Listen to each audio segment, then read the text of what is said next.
Earlier this afternoon, a federal grand jury returned an indictment charging 5 former Memphis police officers with violating Tyre Nichols' civil rights, resulting in Mr. Nichols' death. The indictment also charges those same 5 defendants with obstruction of justice. The 5 defendants are Emmett Martin III, Tadarius Bean, Demetrius Haley, Desmond Mills Jr., and Justin Smith.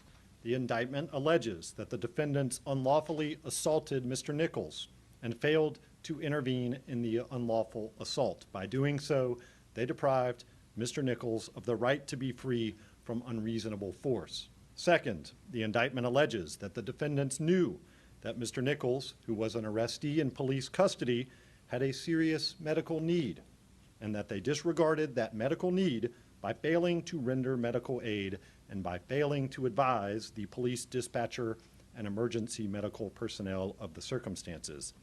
Third, the indictment alleges that the defendants intentionally conspired to withhold and omit material information and to make false and misleading statements in an effort to cover up the use of unreasonable force on Mr. Nichols. Finally, the indictment alleges that the defendants obstructed justice by providing false and misleading information and withholding material information in their communications with a police supervisor and a police detective, both of whom were tasked with writing reports on the arrest of Tyre Nichols.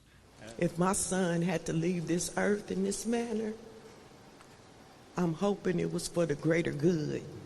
Yes. Amen. Because at the end of the day, again, Tyre should still be here.